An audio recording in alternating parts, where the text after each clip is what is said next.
अवैध गुटखा विक्री प्रकरणी एकास अटक, 15,000 रुपयांचा मुद्देमाल जप्त.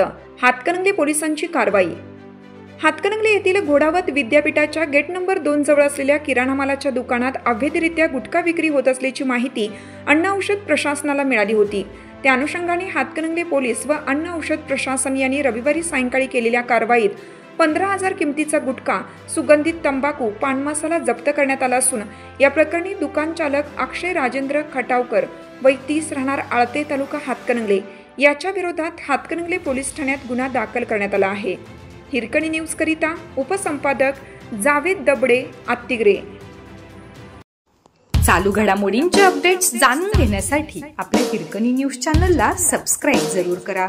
लाईक करा, कमेंट करा आणि शेअर करा. बेल आयकॉनवर प्रेस करा आणि नोटिफिकेशन्स मिळवा.